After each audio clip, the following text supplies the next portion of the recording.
Hey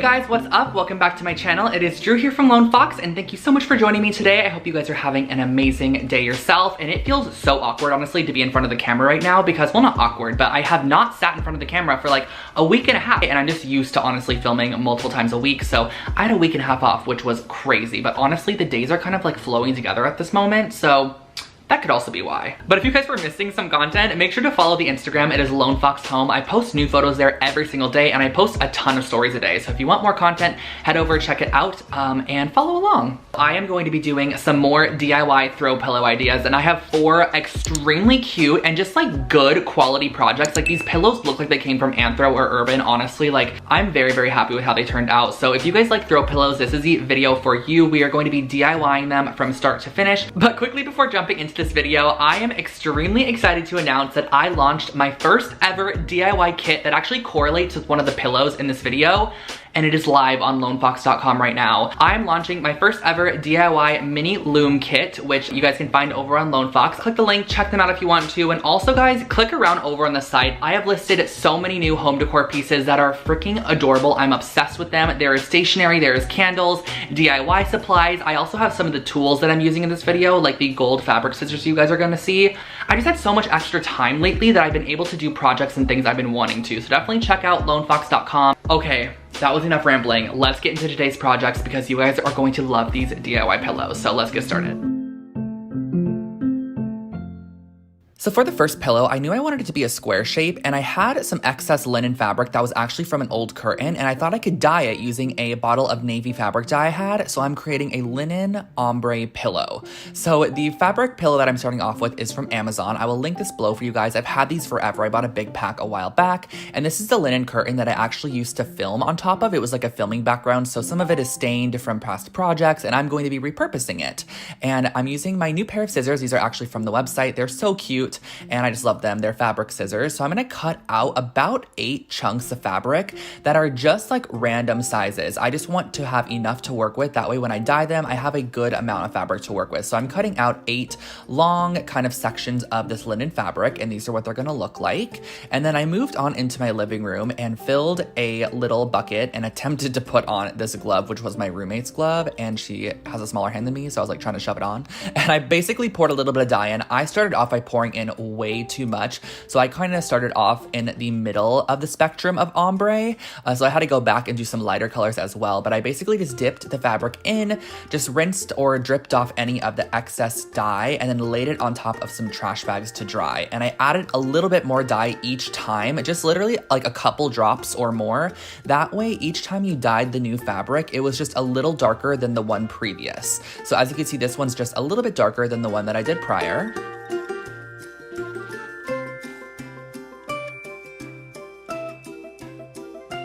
And I'm just gonna continue this process, honestly, until you have 8 really nice shades. And you can go in and re-dip, but always remember you can't really make fabrics lighter. So I actually made a super, super light dye after I kind of did some of the darker colors, and then went back and created some lighter colors as well. You're basically just gonna want a nice variation of different shades of navy. And this one kind of honestly goes from like a periwinkle to navy, which is super pretty. So you're gonna let those fabrics sit for about an hour or so, and then you're going to rinse them with cold water to get any excess dye out, and then let the fabrics dry overnight. And this is the outcome of the fabrics. I think these turned out so pretty, and I laid them out kind of in the ombre coordination, laid my pillow on top.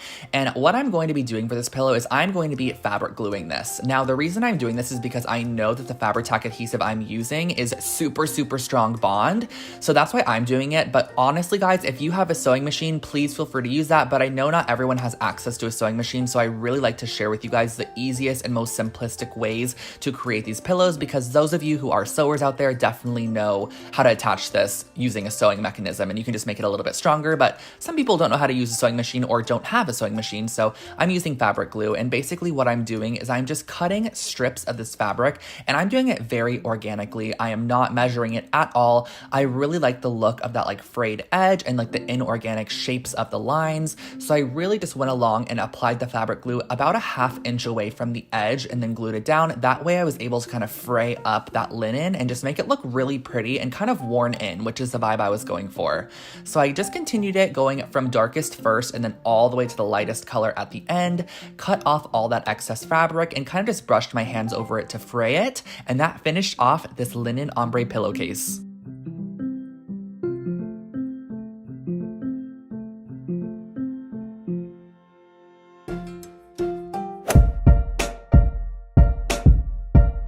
For pillow number 2, I really wanted to break out my loom and do a woven pillow. So I'm going to be weaving the strip down the center. That's going to just kind of be like the main focal point of the pillow. And then the outside is going to be a linen fabric. I'm going to be starting off with my loom that I created a while back on my channel. And this is the yarn selection I'm using. These are exactly the same ones that come from the DIY kit. So these are super, super pretty. And I'm starting off by taking my 18 by 18 pillow and I'm going to cut one side down to 12.5 inches.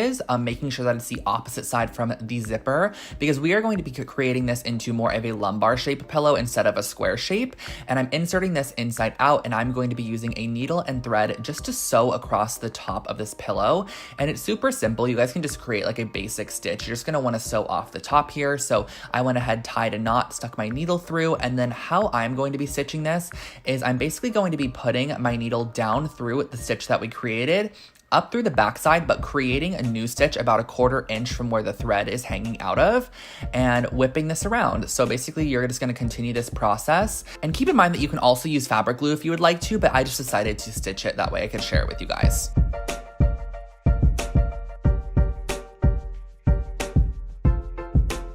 Snip off that extra thread, and then you could flip your pillowcase inside out to reveal your new lumbar rectangular shape, which I love this. And then what I'm gonna be doing is using a white string to string the loom.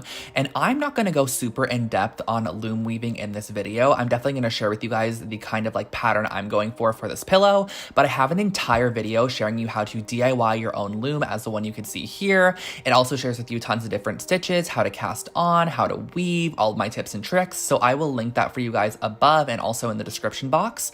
So I'm going to start off by just using my warp thread, and I'm going to do a couple rows of this. I always do this to start, and you guys might be able to already tell if you are like weavers yourself that I should have started this probably about 6 inches above where I did. I had such a hard time cutting and tying off these threads at the end, but I was able to do it. So basically the ruler makes it so it's a little bit easier to weave from one side, like from the right side to the left side. And then when you go back the opposite way, it's just like a little bit more of a in-out pattern. So I'm doing a couple rows of white yarn to start.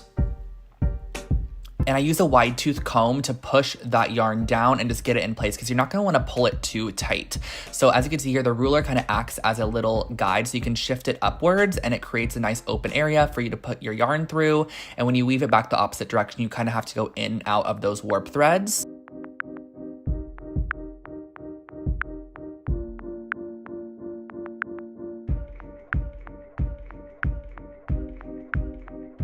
I love this aqua yarn. It is so pretty. It's actually a roving yarn, so it's kind of very like wool-esque, which I think looks really nice in weavings. And I'm using this really thin, kind of pale yellow tone, and I'm going to be weaving through a couple rows of this just to add a little pop of yellow. Cutting off one of the other roving yarns. This one's super, super thick and chunky. I'm actually pulling it apart, which I thought was a really nice little kind of tip, because you don't have to use the full thing as is. You can actually kind of pull these apart and use them in smaller sections.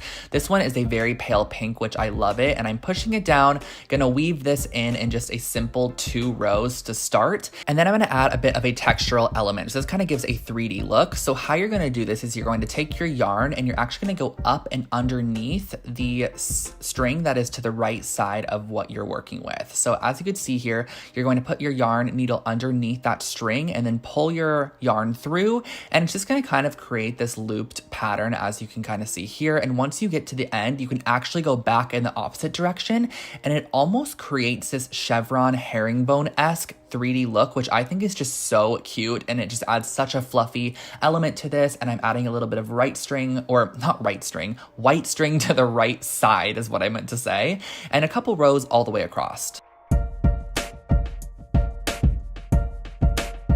Also make sure once you kind of end the color of yarn that you're working with that you leave a 10-inch tail off the side. That way you have enough room to tie it, and you also have enough room to kind of use it as a decorative accent in the end, which you guys are going to see. So I'm adding a couple more rows of my yarn, just kind of continuing with stitches that I've already done and adding new colors as I go. Up here, I actually wanted to create a little area where I was going to stitch on top and create a pattern. So I created this large white area and filled in any of the gaps with that aqua wool roving yarn, which is, I just love that yarn so much. And then I also used the dowel to create a loopy texture. So you're gonna pull the dowel out and it creates this loopy texture, which I featured this in my last weaving video as well. And then once you reach the end of your woven section, you're just gonna tie off the ends. And I kind of forgot that I was gonna stitch on top of the white. So all I did was use the yellow string and I just stitched a couple of little cross or plus signs on here, which I think just added kind of like a quirky fun element. I just like the element of additional stitching on top of the weaving. I thought it was super cute. So I left this white panel open to do just that. So I added just a couple of plus signs here and there, very organically shaped. Continued to cut and tie off the string at the top, and all you have to do is snip in between two nails and then just tie them off. And then on the right and left side, you're also going to have those hanging off threads. So just tie them with a neighboring yarn. Just tie them in a square knot, which is right over left and then left over right. That's gonna give you a nice secure bond. And I actually left my strings hanging off, which you guys are going to see why I did that kind of in the end of the pillow. So I'm snipping off any of those warp threads, and this is the weaving, which I think is just so cute. How cute is this? I want to remake this into an actual wall hanging for sure. So on top of my white pillowcase, I'm going to add a good amount of fabric glue, and then I'm going to place on top of it this scrap piece of linen fabric, which this is all the way back from when I made those Christmas gifts and I made the lavender eye pillows. So I'm going to cut off the excess linen fabric that I'm using. And then we're going to add glue to the back of our weaving. And guys, do not worry about this. The glue's not going to seep through. It's super strong bond, and it's just honestly the easiest way for me to attach this. You can definitely go in and stitch it, but you have to be very careful. So this finishes off the pillow, and I just left those yarns dangling on the left and right side. I think it adds such a cute texture to it, but you can also snip them if you'd like to.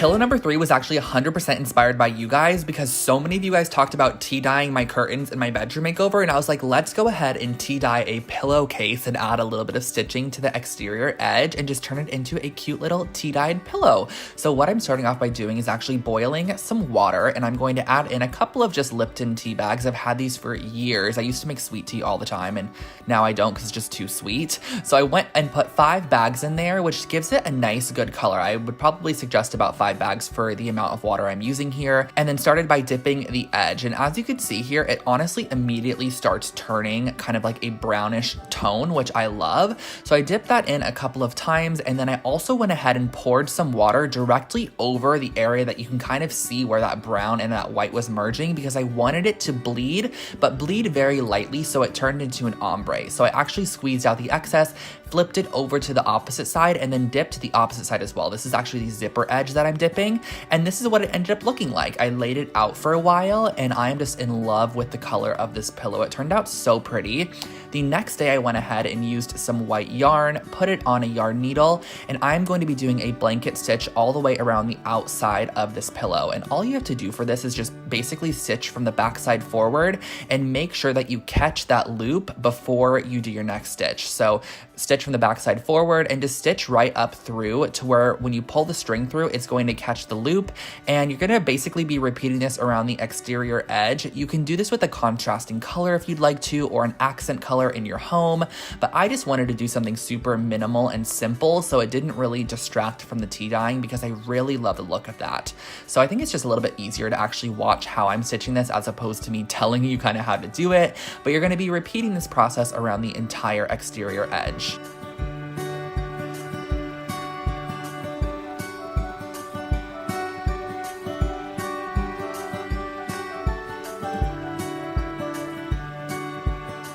When you reach the corner, you can just simply create a stitch and then also create the same stitch on the other side. That way you could start off the other side nice and cleanly.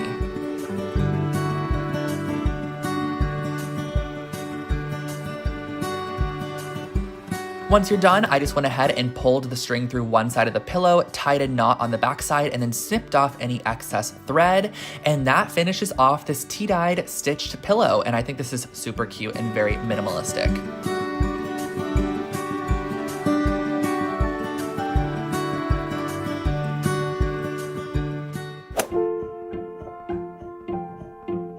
Our last pillow is going to be a cute, kind of like Anthro-inspired ombre stitched pillow. This one turned out really adorable. It also has pom-poms on the corner, which are super fun and just add like a little whimsical touch to it. And this is our stitched pillow. So I'm going to be achieving this with this yarn from Joann's. It's so pretty. And I also went ahead and I sewed down an IKEA 20 by 20 pillowcase into a lumbar size, as you guys saw me do prior. And I'm on the front side of the pillow. I'm going to go ahead and every single inch across the front side, I'm going to create a little tick mark and then draw a line all the way across. That way it is just so much easier to make our stitching lines straight. So I believe I had 9 lines in the end, and I extended those if they needed to be extended. Pulled my yarn through the needle, and this is a very repetitive and super simple pillow as well. Just go ahead and string up through the back side, and then basically all you're gonna do is create like a 2-inch long stitch, and then on the back side, you're only gonna want it to be about a 1/4 inch, and then you're gonna create a 2-inch long stitch again. So essentially on the front side of the pillow, you're going to want the yarn to show the most, but you're also going to want to have that stitching detail. So that is why I'm only kind of having the yarn on the back side for about a 1/4 inch. So our stitches are about 2 inches long with a 1/4 inch gap in between, if that makes sense. And then you're gonna pull that through and repeat the process all the way down. So you're gonna go from the back side up through to your next line and just repeat once again, stitching all the way across. And I think it looks really nice, kind of when you make it look almost like brickwork, to where the stitches kind of are offset with the ones above it, but you can also make it even if you'd like to as well. And the thing that's nice about this yarn is that it kind of does the ombre work for us. As you continue stitching, the yarn gets a little bit lighter in some sections, and then it kind of fades into new colors as well. So this is a very repetitive process from now on. I'm going to be stitching the entire front of this pillowcase.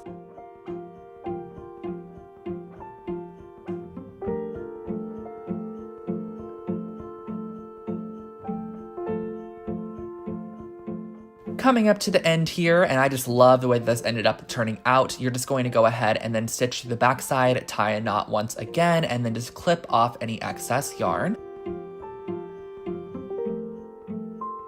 And here is the front of our stitched pillowcase. It looks really amazing, and I wanted to create these little pom-poms. So all I did for this was I wrapped it around a ruler a lot of times. And this, I know, is not your traditional way to make pom-poms. Typically people make them on forks or with cardboard, but every time I tried it, they just didn't look how I wanted them to do. So I just very carefully pulled it off the ruler, tied string around the exact center of the pom-pom, and just tied it super, super tight, trying to make sure that each side was even.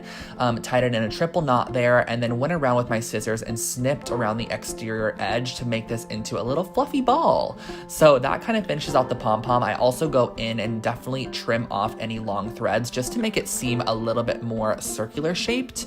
And how you're gonna attach this is just with that string that you tied your pom-pom off with, you're going to loop it through a yarn needle, stitch it through the corner, and just tie it off on the corner. So I did a couple of knots here, and that attaches the pom-pom to the corner of the pillow, which these just look so cute, and I did it on all 4 corners. And here's another one that I'm creating for you guys. This one was probably the fluffiest one. I just created a lot of loops around the ruler, placed it on top of the string, tied the string around the center. You just have to be very careful with this. Just tie it around super, super tightly so you kind of gather everything into the center, and then snip off all those loops to unveil a puffy little ball of yarn. Once again, just tie that onto the corner of your pillow, and that finishes off your stitched pom-pom pillow.